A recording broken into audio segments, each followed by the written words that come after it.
Muy bien, buenos días hermanos, vamos a comenzar nuestro estudio de escuela dominical. Vamos a continuar nuestro estudio del Evangelio de Mateo en el capítulo 18 que vamos, y vamos a continuar en el versículo 23. Vamos a ligar un poquito con la clase anterior y vamos a recordar que Jesús ha terminado lo que podríamos llamar su ministerio, su predicación referida estrictamente a los judíos. Desde la muerte de Juan el Bautista, vimos cómo se trató de retirar de Galilea, emigró hacia el norte, estuvo viajando hacia el norte, hacia la región de Sidón y Tiro, la región, y aquí voy a hacer una corrección porque mi cerebro es muy terco. Y cuando algo se queda así como medio en dudas, me terqué. Y yo les había dicho que la región de Felipe era Decápolis, y no es Decápolis, es Iturrea.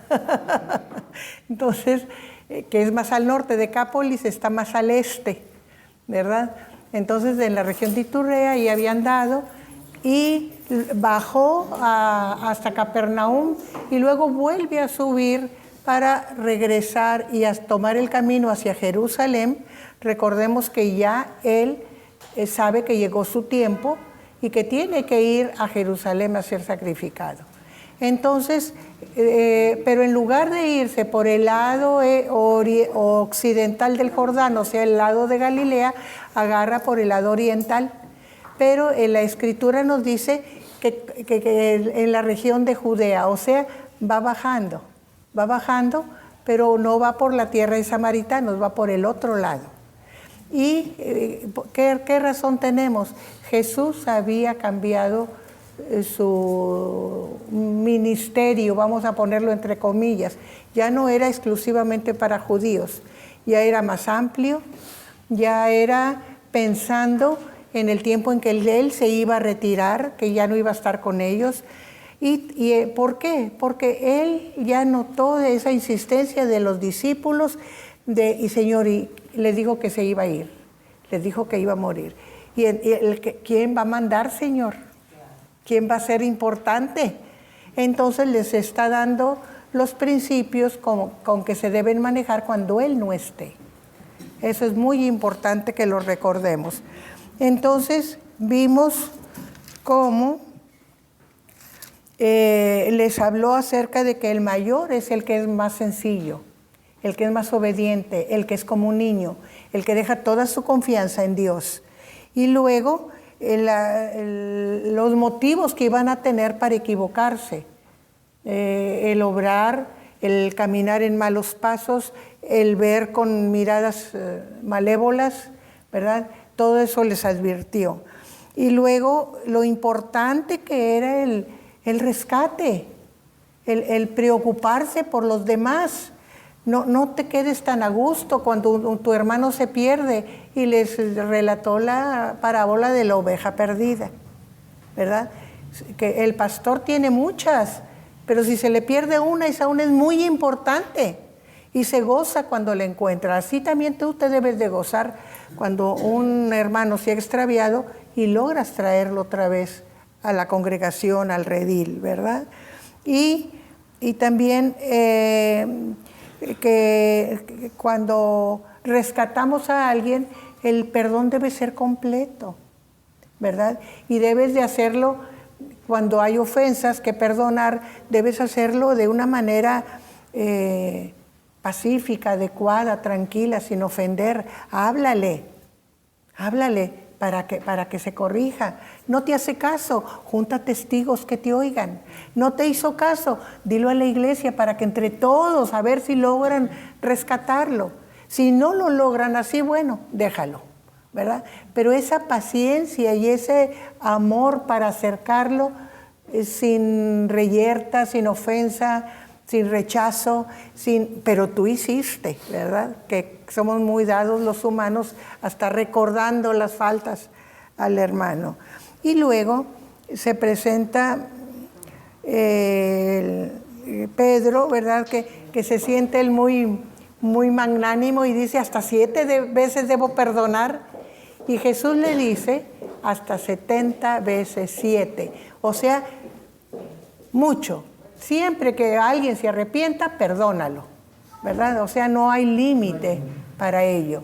Y tenemos ahora, en el pasaje que vamos a leer, otro ejemplo que pone Jesús para que entendamos este principio, ¿verdad? De ese perdón lleno de misericordia que no tiene límites. Vamos a empezar la lectura.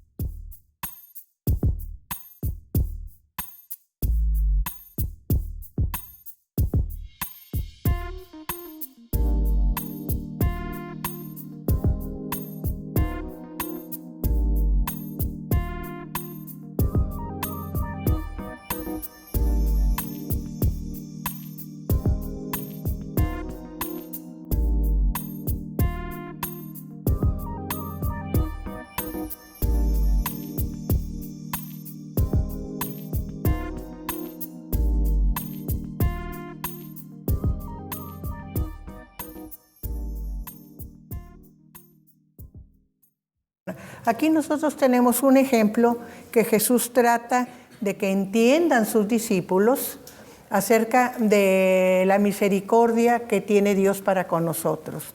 Y lo pone en términos que sean usuales para ellos. Un siervo, dice que un rey quiso hacer cuentas, ¿verdad? Y empezó a llamar a sus siervos a ver cómo andaban con él, qué obligaciones tenían incumplidas, ¿verdad? Entonces dice que se presentó uno, le fue presentado uno entre los que estaba revisando, que le debía 10,000 talentos. Y un talento es mucho dinero. En plata era, quién sabe cuántos, mucho dinero. Creo que 34 kilos, una cosa así, mucho. Ahora hablaríamos de millones, ¿verdad? Le debía millones de pesos. Y como no tenía manera de pagar, la manera como se cobraban las cuentas en ese tiempo era vendiendo al deudor, y si con la venta del deudor no se completaba, entonces vendían también a la familia como esclavos.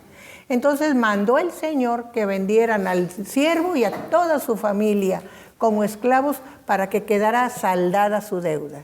Pero el siervo entonces le suplicó, Señor, perdóname, yo te pagaré. Y dice que el rey fue movido a misericordia y le perdonó toda la deuda. No nada más le perdonó y no lo vendió. Le podía haber dicho, bueno, me lo vas pagando. No, le perdonó toda la deuda, ¿verdad? Entonces, aquí nosotros vemos la magnanimidad de Dios, porque aquel rey está representando a Dios, cómo Dios tiene misericordia ilimitada, ¿verdad? Y eso es lo que nos muestra este pasaje. Vamos a leer el siguiente para ver la conclusión de esta parábola.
Nosotros vemos aquí, ¿verdad?, cómo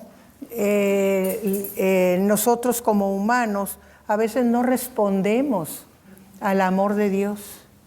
y no entendemos que es una manera de enseñarnos el Señor cómo debemos ser.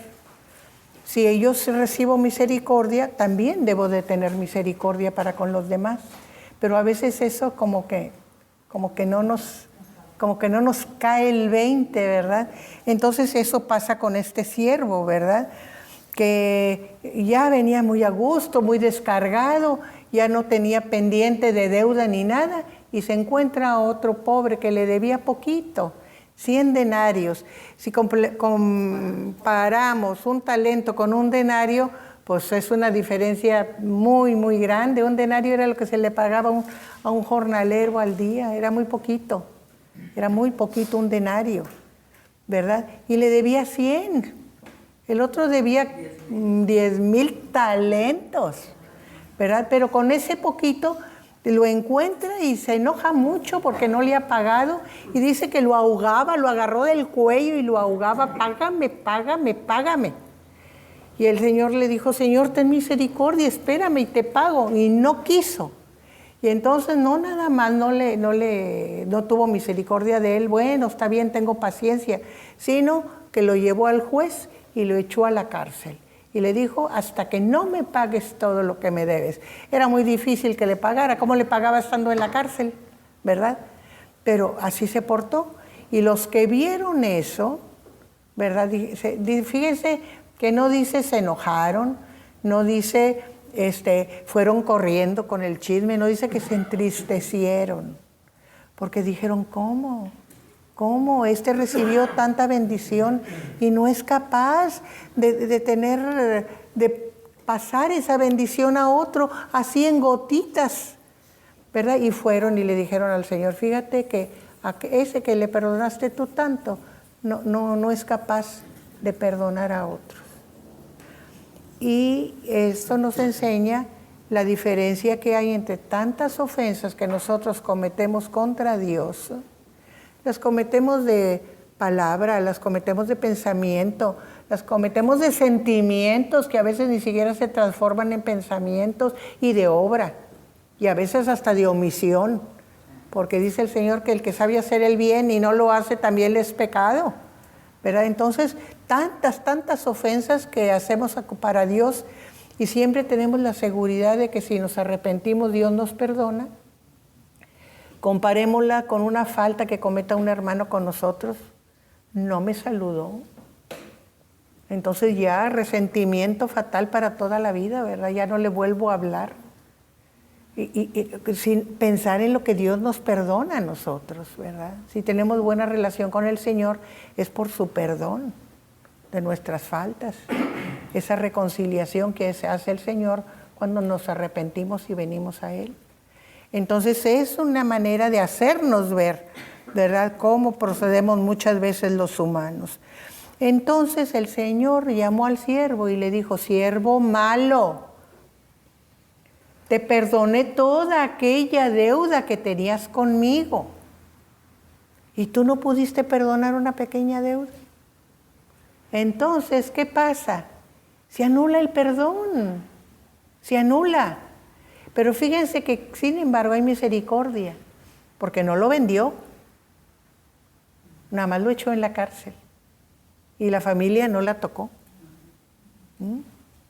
A pesar de lo malo que era, sin embargo, el castigo fue mucho menor de lo que merecía, ¿verdad? Porque Dios sigue teniendo misericordia a pesar de nuestro corazón duro y malo, ¿verdad?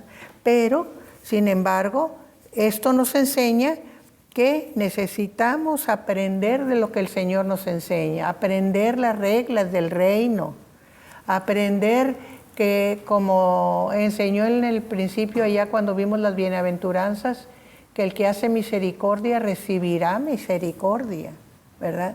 Entonces esto es muy importante. ¿Quieres ser perdonado por Dios? A veces no sabemos ni lo que seremos capaz mañana.